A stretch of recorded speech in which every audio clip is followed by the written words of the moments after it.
It's been a while since I've reviewed a controller on this channel, but when I saw a controller with a full color interactive screen, I just had to check this thing out. So in this video, we're going to be testing out the MANBA One, that's a hard word to say, full color interactive screen gaming controller.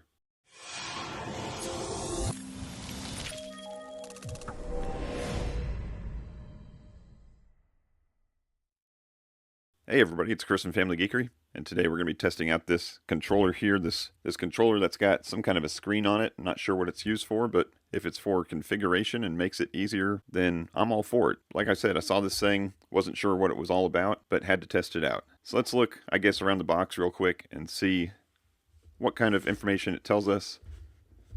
On the back here, it says it's got Hall effect joysticks. That's always good. That's kind of a standard right now. Full color LED screen, we'll figure out what that's for. 4 remappable back buttons, which look similar to like the Xbox Elite controller. And then linear Hall effect triggers, so that's good too.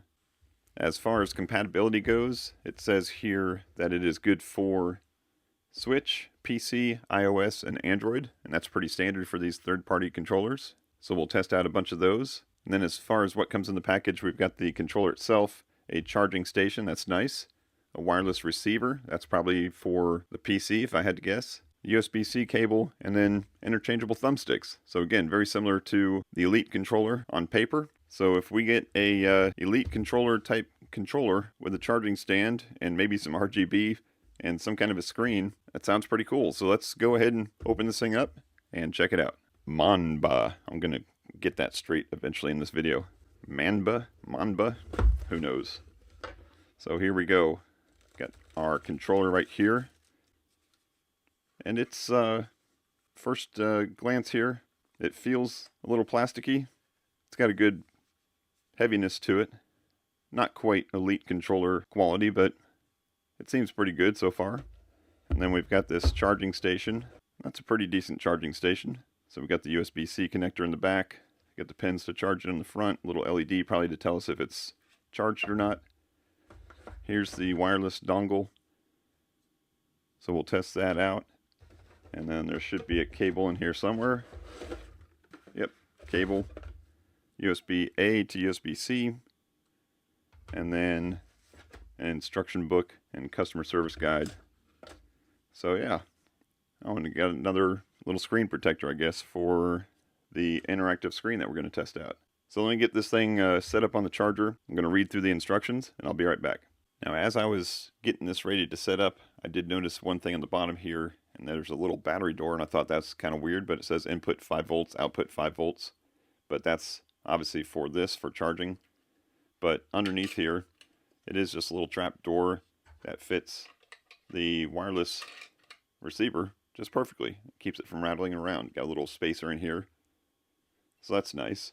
What this is missing, though, I wish there was a pass-through USB port on here that maybe you could just hook this right up to your computer for charging and plug this into the back of here and use it all as just one charging station slash receiver station.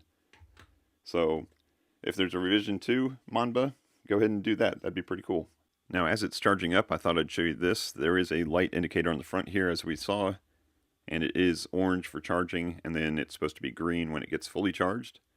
And then also when you put it down on the dock or if you hit any of the buttons, it shows you a charging indicator and how much the battery is full. So that's pretty neat. Neat little use for the screen. I know the screen's going to be used for a lot more than that, but that's definitely a nice touch. Alright, so as we can tell by the green indicator here, the charging is complete. And if we look at the screen, it even says the same thing. You probably can't read that, but it says charging complete. And it did take a while to get all the way up. It was mostly charged and it stayed there for a long time. But since I had it plugged into my fancy little Anker desktop charger, I could see how many watts it was pulling when it was charging. And although the charging station did say 5 volts at 1 amps, it should be pulling like 5 watts. It was only pulling 1.5 watts. And it's probably because it was mostly charged and it was just slowing down to top it off. But I did notice that if I plugged the cable directly into the USB-C input of the controller, it would pull 2 watts. But long story short, it's all done. So let's go ahead and take a look at the controller itself. So we've got an Xbox layout here with A, B, X, Y buttons on the side here, and they are very short throw. Most definitely they're micro switch buttons. And we've got a D-pad here, which is again the newest Xbox style D-pad. 2 Hall sticks, 2 triggers here that can be selected as either the long pull or the short pull. So just like the Elite controller, you can control how far these go back if you want just quick triggers or if you want the full Hall effect analog triggers. And here's these 4 buttons here, M1, 2, 3, and 4. And interesting enough, although it's pretty rare on controllers, this one has an on-off button or on-off switch. And I kind of like that because sometimes you just don't know if a controller's off and you want to make sure that it's off so it's not using, any battery while you sit it down. So that's pretty nice. We've got some accents on the side here that we're going to see that light up once we turn this thing on. And then all the menu buttons here that are going to control what we've got on the screen. So let's go ahead and turn this thing on.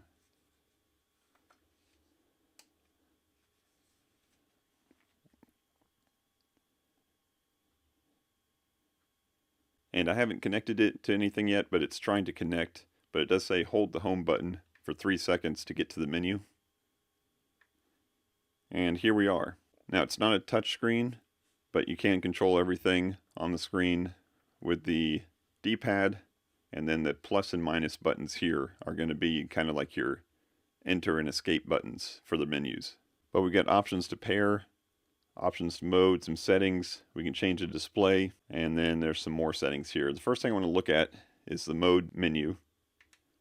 And when we go in there, it gives us our 4 different modes of PC, Switch, Android, and iOS. And within each one, you can select what version of them you want. Now, if you just hook this thing up to a PC with a USB-C cable, you don't need to go in here. But if you're going to use the receiver, then you put this in receiver mode. For Switch, you have the option of using either Bluetooth or receiver, and then both Android and iOS, you just hook it up as Bluetooth. So that's nice because I've used a lot of controllers where you have to hold like one button down and press the X for PC, hold the button down and press Y for Switch. And unless you keep, a pile of instruction sheets around your house, that's kind of hard to remember. So having this screen to be able to change your modes, that's pretty nice. Let's see what's in the settings menu here. And it looks like we can store some configs. So depending on if you're going to switch your profile from, one system to another, you can kind of set the buttons and joysticks and triggers and vibration all for those different systems you might hook this up to. If we go down to display, here we can change the display brightness. Then we can change the LED colors, and it defaults at rainbow. But as we go through these, I can arrow right and left and just change the color. And then once you change the color that you want, you can go over to the LED mode and change between always on or breathing or close, which is probably just off. So we'll leave that at breathing with the rainbow on the side here. Looks pretty nice. Then if we go down to the more menu, we can see we can change the language, we can calibrate, and we can do a button test. So this button test is kind of neat. Once you go in there, you can just hit any button you want, and it shows you on the screen which one you've hit, including directions, your triggers, your shoulder buttons, your analog buttons, and then your M1, 2, 3, and 4. So that's kind of a neat little setting to have in the menu. And then as we look around the rest of this thing, it does have little slots here that you can use your fingernail and pull this cover off, and it comes completely off. It just snaps on and off so that you can change out your thumbsticks. So it's not magnetic like some of the other controllers I've used before, but it's pretty easy to take off. But let's go ahead and get this thing hooked up to something and test it out. I think the first thing I'm going to try is hooking up this wireless receiver here to a PC and testing out the controller there. Alright, so I've plugged the receiver into this laptop right here, and as soon as I did, the controller itself just vibrated and it just paired itself right up. Now on the front of the screen here, it shows up at the very top here a little picture of the wireless receiver, and then it says PC, and then it's got the battery level. So it tells me right here what I'm connected to and what mode it's in. Now, it was already in PC mode, so I didn't have to change anything. But it's nice that I didn't have to pair anything. It was already set up to be paired to that dongle. So everything just works. So I've got a little No Man's Sky sitting here, and I just wanted to test really the latency, and it's pretty good. It's pretty smooth. Nothing out of the ordinary. I didn't test the USB-C cable plugged into it because I figured that would be just perfect anyways. I really just wanted to see what kind of latency we have. And like I said, there's nothing noticeable at all. So this thing works great. All the buttons were mapped exactly how they're supposed to be mapped. And easy peasy. So let's go ahead and get this hooked up to something else. Alright, so to test out Android, I've got this Logitech G Cloud right here. And all I did was I just went into the menu again, went to mode, changed it to Android, and now at the top I've got the word Android and a little picture of a Bluetooth icon there. It went immediately into pairing mode, and then I just went into this Android system here, went into the Bluetooth settings. It found it as the MANBA One, and it just works. So now, just as we expect, perfect gameplay. So hooking it up to Android was easy. Being able to change the pairing mode right from the screen without having to remember what button combinations to push was easy. So piece of cake. Let's go ahead and move on to something else. Alright, so next up we're going to test out Nintendo Switch. And there's two different modes to test out on this. I'm going to test them both out right now. I've got a charging cable coming in here because the Switch was a little low. So just ignore that. But I've just got this controller here set up in Bluetooth mode. So I just went into the settings again, which you just have to hold down the home button for a couple seconds, go into mode, and then pick which mode you want. Every time you pick a different mode, it reboots the controller, but only takes a couple seconds. And now you can see, after I made that switch, it has, no pun intended, switch written up there with the Bluetooth icon. So now we are good to go. So obviously it works, not a problem at all. I did want to test out this particular game because it's easy to get into this mode and test out the motion control or 6-axis control, and it works great. And there's virtually no lag, about the same as any other Nintendo controller I've ever used over Bluetooth. So I think we're going to be good with this. I'm going to go ahead and swap this out for the dongle, and I'm assuming the dongle is like 2.4 gigahertz, so it may be a little bit stronger connection or a little bit less latency. So let me go ahead and set that up, and I'll be right back. So I just went into the settings again here and then selected switch and then just switched it to the receiver mode instead of Bluetooth mode, and now you can see that it's got the little picture of the receiver right next to the switch. And this popped up. It had me repair just like you would with any other one. It says USB on there, so it notices that it is USB. Now I do have a USB-C to USB-A adapter here, just a little pigtail to put that receiver in there, but super easy and everything works. The 6-axis works, and if there's any difference in latency between the Bluetooth and this mode, it's very hard to tell in this game. Maybe a fast twitch game, you may be able to notice something different, but on this particular game, it just works. So we got one device left to test out. That's going to be iOS, so let me set that up and I'll be right back. Alright, so I wasn't expecting to have any problems with the iOS mode, but turns out I am, and I can't really explain them. I went into the iOS mode on the controller. It shows iOS, shows Bluetooth. I went into the Bluetooth settings of the iPad here, and it found something called Xbox Controller. I clicked on it. It paired up. The controller vibrated to confirm that it was pairing with the right device. And every game I've gone into so far, I could get through the first couple button pushes, and everything worked fine. It recognized the controller. But after about 2 or 3 button pushes, nothing. No joystick, no up, down, left, right. Nothing works. And if I get out of this game and go into something else, probably the same thing. It works for a while, and then once I get to a certain spot, just nothing again. So everything was working fine, couple clicks, and then nothing.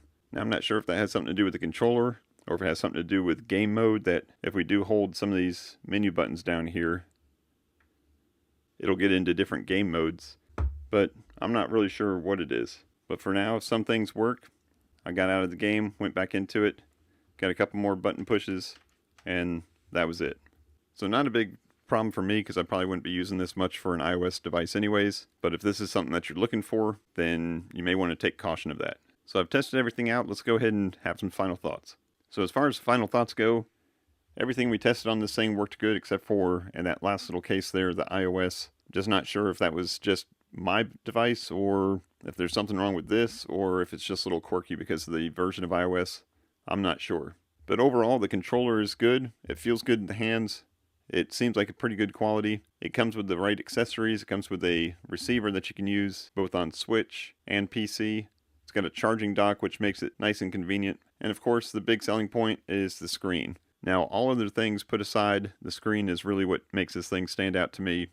Being able to switch modes and configure it from the device and not having to hook it up to a computer and using some kind of utility or not having to memorize a bunch of button combinations, that makes this thing worth all the while. Now, one thing I didn't show you, but in the menus here, you can set up and map all the buttons however you want with buttons and macros and all that kind of stuff right from the screen itself. That's awesome. So those M1, 2, 3, 4 buttons on the bottom, you can map those out right on the fly, right from the screen. And then again, you can save those to those different profiles and then just call up those profiles depending on what you're connecting to. So all in all, I think this thing is a great device. If you're looking for a controller that can be used on a bunch of different systems and makes it easy to switch from system to system, I think this is the way to go.